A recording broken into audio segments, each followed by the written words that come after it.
Olá a todos, sejam bem-vindos a mais um podcast do Jornalismo em Pauta, um guia informativo para estudantes e jornalistas. Hoje o nosso tema é sobre jornalismo e o mercado de trabalho.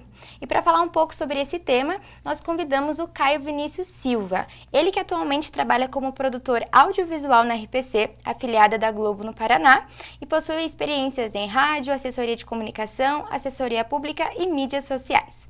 Muito obrigada por ter aceitado o convite, Caio. Oi, gente, tudo bom? Muito feliz de voltar aqui para conversar com vocês. Acho que é uma experiência muito bacana e obrigado novamente por ter me chamado.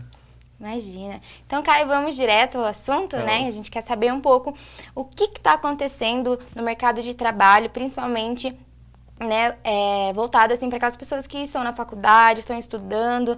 A gente sabe que, às vezes, no estágio, no menor aprendiz, a gente não se aprofunda tanto, né? Olha, assim, no início, quando você sai da faculdade, sempre é aquela incerteza, tipo, o que vai acontecer, né? Comigo aconteceu que no dia que eu apresentei meu TCC, que eu fui aprovado e acabou a faculdade, acabou meu contrato de trabalho também. Então eu acabei ficando ali um mês e pouquinho, desempregado ali, sem trabalhar, e aí foi aquele susto, né? O que a gente vai fazer agora e tudo mais. Antes, né, de entrar agora na RPC, eu tive um trabalho ainda esse ano, mas falando exatamente agora da RPC, assim, tá sendo um sonho, assim, eu acho, né? Ainda não é 100% o que eu quero, o que eu mais gosto, que é o hard news, que é o jornalismo ali do dia a dia, mas está sendo uma experiência muito bacana, porque eu estou aprendendo coisas novas, né? Porque a gente na faculdade, a gente aprende um compilado de coisas e você vai se especializando no que você quer, no que você gosta, mas quando você entra no mercado de trabalho, você vê que, tipo, acaba fazendo muito mais outras coisas, né? Então, eu trabalho numa TV, eu sou jornalista, mas eu não faço jornalismo do hard news, então, não trabalho ali com o jornalismo do dia a dia, com o jornal, nem nada. Eu sou da parte da produção, mais puxando ali pro entretenimento mesmo, sabe? Então tá sendo um sonho, acho que trabalhar na TV sempre foi um sonho, tá sendo muito legal, mas ainda eu acho que, tipo, eu ainda quero muito, eu acho que ainda tô num processo, não tô caminhando, assim. Que legal, é muito bom. Nesse primeiro momento, você já está em um lugar que era o seu sonho, né? Onde você já começa a se realizar desde o início, né? Eu acredito ainda que tem muita coisa pela frente, né? Seu primeiro ano como jornalista formado, né? Não, com certeza, assim, eu falo com meus amigos, assim, colegas, né, até tava vindo pra cá, pra entrevista, conversando com um amigo meu, uma amiga também, sobre essa dinâmica de como que é, né, e no começo, assim, bom, há um ano atrás, eu tava entregando meu TCC, né, eu tava me preparando pra finalizar a faculdade, e aí agora, né, passado um ano aí, eu já encontrei outros colegas, outros amigos aí pela vida, então às vezes eu tava numa pauta sobre um assunto e tinha um outro colega por um outro veículo ou por uma outra assessoria fazendo o mesmo trabalho, e a gente se encontra. Então é legal, assim, a gente vai vendo que é um processo, né? Eu vejo, assim, né, chefias, gestores que eu já tive e tudo mais, é um processo. Né, você começa ali no estágio, que é muito importante, inclusive estágio, jovem aprendiz, enfim, é muito importante e você vai caminhando. Então o primeiro emprego, né, depois da faculdade é um alívio, no próximo você já começa a ter uma experiência um pouco mais e assim você vai indo, né? Acho que a gente nunca pode parar, né? Sim, com certeza, parar nunca, Não, né? jamais, né? E quais foram os seus maiores desafios, assim, que você entra realmente no mercado de trabalho, realmente como jornalista, né? Quais foram esses desafios? Como você superou eles? Olha, eu acho que assim, um dos desafios assim de início, né, de formado ali, de começo de carreira, eu acho que justamente é você conseguir esse primeiro trabalho, né? Então, como eu falei, eu fiquei ali um mês mais ou menos de desempregado ali, né, naquele processo de acabar a faculdade e começar a vida de jornalista mesmo. Então, eu acho que o maior desafio é você segurar a ansiedade e entender que tudo vai dar certo, né? Eu acho que assim, algumas coisas.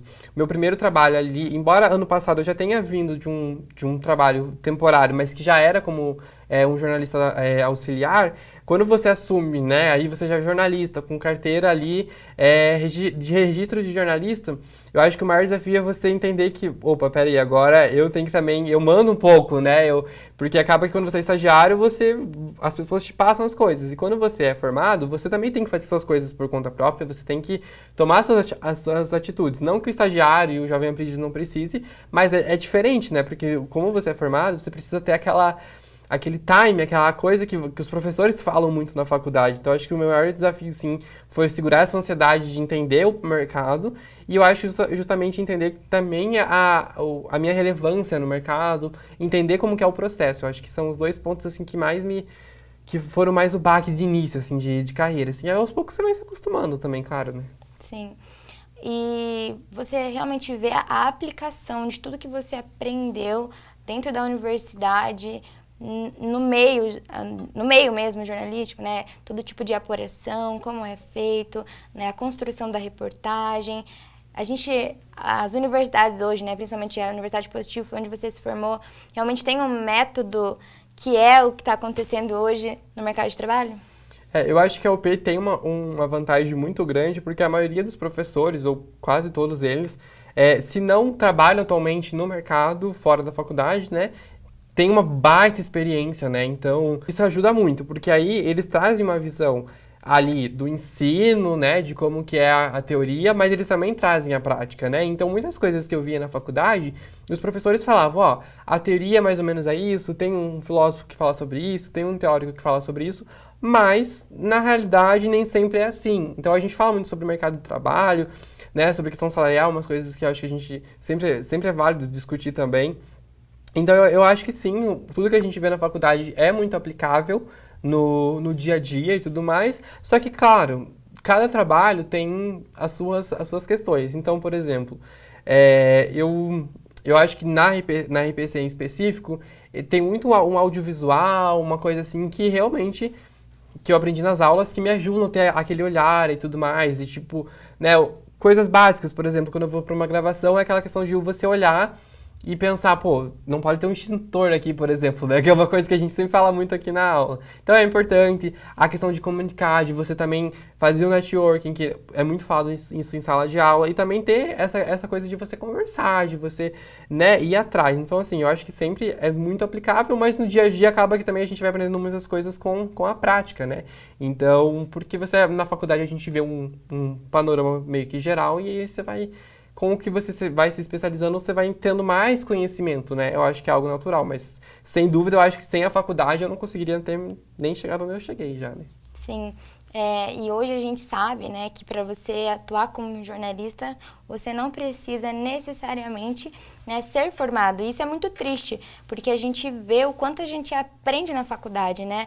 Como no sentido de ética, principalmente, né? Como abordar alguém para entrevistar, o que a gente pode falar, até onde a gente pode ir, né? O fato de preciso dar os dois lados da questão, né? Então, às vezes, a pessoa que simplesmente tem uma vocação para falar melhor, tem uma oratória boa, né? Consegue comunicar bem para as câmeras. Às vezes, o jornalista que é formado não consegue comunicar tão bem para as câmeras, né? Mas uma pessoa, às vezes, já nasceu com esse dom. Mas vai lá e começa a apurar de uma forma errada, faz perguntas erradas, né? Então... Eu acho que é interessante que você falou sobre essa questão da ética e tudo mais, porque eu acho que a gente vê muito isso, assim. Eu acho que realmente tem pessoas que nascem com o dom da comunicação e eu acho isso muito legal, muito bacana, é importante mesmo. Mas eu acho que o jornalismo, a faculdade, eu acho que é essencial, assim, sabe? Pra gente entender a ética e entender também o meio de apuração. Então, porque hoje a gente vê, principalmente com a internet, muitas pessoas divulgando notícias e fazendo a sua apuração, né? E aí acaba criando o quê? Muita fake news, acaba criando muitas situações inusitadas e muitas vezes problemáticas, né? Então, assim, eu sempre fui muito a favor, assim, do que o diploma seja válido justamente, assim, não é só por conta do diploma em específico, mas por conta, assim, de você ter essa conversa, né? Você ter um ensinamento, ter uma base, eu acho que é importante. Porque muitas pessoas, eu sei falar bem, então... É como se uma pessoa assim, tipo, eu sei bem onde estão os órgãos, então eu vou ser médico. Assistir Grey's Anatomy. Não é assim que funciona, né? A gente precisa desses ensinamentos, dessa teoria. Então, eu acho que é problemático, assim. Eu conheço pessoas que trabalham na área e não são formadas. E é ok, eu realmente acho que elas têm um certo talento, mas eu acho que falta ter essa pegada do jornalismo, desse estudo, de entender também, porque o jornalismo, né, assim como qualquer outra área, não é só também as questões da prática, tem a parte teórica que é importante entender, né, e também sempre estar se atualizando, o que muita gente acaba não fazendo, assim. Eu acho legal você ter falado sobre a necessidade da teoria, né, na matéria que a gente tem com o professor Gustavo Panacione, que é Teorias do Jornalismo, a gente também chegou nesse ponto de que eu não posso simplesmente ser bom com o corpo humano e abrir um corpo humano. né? Eu tenho que estudar. Então, a mesma coisa a gente acha o jornalismo, né? Não é só porque eu sou boa em comunicar que eu, de fato, posso, né? E a gente vê esse problema hoje, como você, né, falou, na internet, né? Então, hoje nós temos jornalistas formados aí pela internet, né? Infelizmente. Então, quero entrar em outro assunto que é um pouco, né, delicado dentro do jornalismo, além do fato, né, da não necessidade de um certificado, né, de uma formação acadêmica, que é a jornada de trabalho do jornalista, né? Que hoje, segundo o Sindijor, a nossa carga horária é de 5 horas. Né? Então, às vezes, o salário ele não é compatível com essas 5 horas, né? Pelo fato da gente trabalhar menos, né? Então eles acabam remunerando menos, ou para que o jornalista consiga, né, suprir todas as necessidades dele, tem que pegar um segundo emprego ou um terceiro emprego, né? A gente conhece pessoas aqui, principalmente na faculdade, que tem 4 empregos. Como que está sendo para você isso, né? Você hoje tem feito essa carga horária de 5 horas, você está tendo que pegar outras coisas, para você realmente é viável as 5 horas, você acha que a gente pode ter uma mudança, né? Talvez aumentar um pouco a carga horária, para que o salário também melhore, mas mesmo assim a gente continue tendo uma qualidade de vida? Eu acho que assim, tipo, a carga horária de 5 horas, assim, na teoria ela é muito perfeita, né? Porque são 5 horas de trabalho, você consegue ter um bem-estar maior, às vezes curtir com a família, sair também, ou até mesmo ter um outro emprego. Mas na prática, assim, eu falo por experiência própria e por, né, muitos colegas, enfim. A grande maioria, principalmente nesse início de carreira, não consegue um trabalho de 5 horas pagando ali o valor base que é feito pelo sindicato, né? Então, assim, eu acho que é importante o sindicato sempre estar em cima e tudo mais, mas existe, infelizmente, no mercado várias formas de burlar isso, assim, sabe? Por várias questões, até porque, né, a obrigação para você trabalhar 5 horas ganhando lá um valor X específico é se na carteira de trabalho está escrito que você é jornalista. Mas a grande maioria não contrata como jornalista, né? Então, você é contratado como produtor, é contratado como auxiliar administrativo, né? Então, tem muito isso, assim, por exemplo. O meu contrato, por exemplo, não tá como jornalista, né? Então, eu não trabalho a quantidade de horas de um jornalista pelo sindicato e não ganho conforme, né, essa base salarial, assim. Então, na teoria, eu acho que funciona bem, assim, mas na prática eu acho que ainda precisa ser aplicado um pouco mais. Eu acho que é necessário conversar também com as empresas, entender as demandas, né, entender como que funciona para eles e, claro, conversar também com os jornalistas aí que vão saindo. Porque, no geral, eu acho que, assim, a nossa área não é uma área que paga pouco, mas também não posso dizer que é uma área, assim, que, nossa, que valorize super, né? Então, eu não ganho o salário que é né, a base do sindicato, mas eu acho que, assim, eu ganho, assim, pensando no que eu saí, né? Acabei de sair da faculdade faz um ano, então eu acho que estou no valor ok. Mas, realmente, para ter uma casa, ter uma família, cuidar, assim, realmente, a base eu acho que é pouco, assim, né? Pensando nos gastos que a gente tem hoje em dia, né? Nas coisas, nos valores, assim, que foram aumentando, enfim, eu acho que, então, é importante, eu acho que está melhor, por exemplo, a valorização profissional, eu acho que está muito, muito melhor, assim, se comparado com esse ano do que o ano passado, onde a gente era, né, a violência contra o jornalismo era muito grande, e daí você acabava recebendo pouco e isso desanimava muitas pessoas. Então, hoje tem uma valorização, eu acho que é importante, acho que é legal, mas eu acho que ainda tem muita coisa para ser conversada, ser discutida, assim, eu acho que a gente precisa ainda entender um pouco mais, porque o salário hoje, base, é pago para poucos, e ainda assim é pouco, eu acho, né? Para a gente finalizar, né, esse episódio, quando a gente assiste filmes, às vezes lê um livro, às vezes vê uma redação de jornal, né, parece uma correria. Meu Deus, a gente sai aqui, tem que apurar alguma coisa ali, recebe uma mensagem, tem que ir atrás, acidente ou qualquer outra coisa. Hoje, como que é, assim, a redação? É realmente essa loucura? Conta pra gente, fala como é essa experiência de estar ali na redação diariamente. Olha, é interessante isso, né? Eu trabalho mais no setor da produção ali, então eu não tô tanto nesse hard news, né? Nessa situação, mas é muito interessante ver isso, porque esses tempos, assim, eu acho que faz uns 2 meses, mais ou menos, eu trabalho no setor que é o andar de cima, mas a gente tem o mezanino que a gente consegue ver o pessoal da redação ali do Bom Dia, do Meio-Dia Paraná, enfim. E tinha acontecido uma situação de um avião que tinha desaparecido e tudo mais, e estava toda aquela procura. E quando encontraram e veio a informação, foi realmente aquele caos, assim. Todo mundo correndo pra lá e pra cá e procurando entender como que estava acontecendo, que, tipo, né, pra dar notícia primeiro também, claro, de uma notícia de qualidade e tudo mais, né. Então, realmente acontece isso, não é sempre.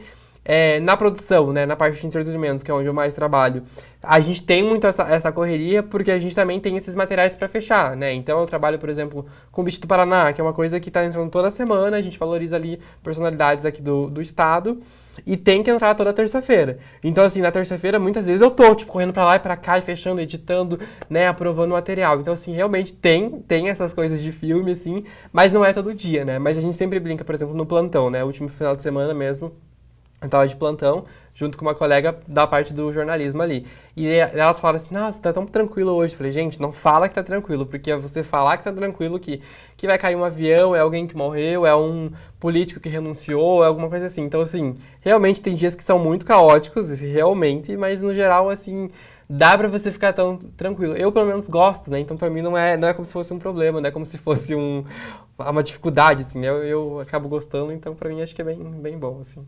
Ah, que bacana, que bacana. Muito obrigada, Caio, né, por toda essa conversa que nós tivemos, né, essas experiências que você trocou, porque eu ainda não sou formada, né, me formo ano que vem, então é muito legal saber, né, o que me espera, né, nos próximos anos. E é isso, pessoal, espero que vocês tenham gostado desse episódio. A gente fica por aqui e até semana que vem. Tchau, tchau, gente. Tchau. Obrigado.